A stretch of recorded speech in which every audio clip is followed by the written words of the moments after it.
To understand the different kinds of content that users and search engines can interact with on the web, we're going to be taking a look at the Explore California website.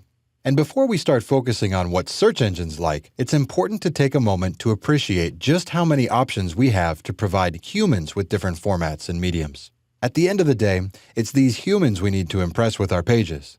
So let's do a quick review of some of the content types that we have available to us on the web. One of the most common forms of content on web pages is text content. We see some text here on the Explore California homepage that helps let us know what kind of information we would expect to find on this site. When we click into the Resources section, we find more text content presented in a few different ways. There are some organized headings and subheadings along with the paragraphs of body text. And there's even a checklist at the bottom organized by bullet points. And when we click on the FAQ link here, it takes us to a page of text content that's organized by a series of questions and answers. All of this different content is formatted in different ways so that it's easier for both users and search engines to understand the content.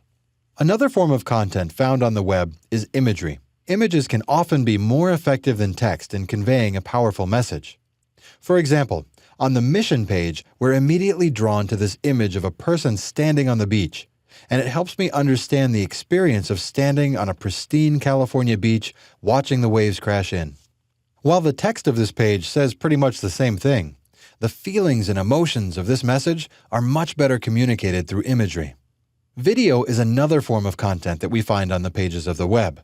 If we head over to the home page and scroll down a bit, we see a featured section about the Ojai Olive Oil Company, as well as a video clip. The rich sights and sounds of video can do what images and text alone cannot. Here we get to see and hear from people that are actually there. We can see the motion of the branches against the wind, and we see a real person sampling a taste of the olive oil. It makes this content really tangible, and it allows us to almost experience it. There are, of course, other creative forms of content out there as well. Audio clips, interactive animations, games, and more abound across the internet. The key is to think about what content will be effective, useful, and helpful for your specific human audience. While the search engines are what may bring your human visitors to your site, once they get there, you'll need to engage them and ultimately convert them on your business goals. And using a mix of the most effective content types is sure to help the user experience.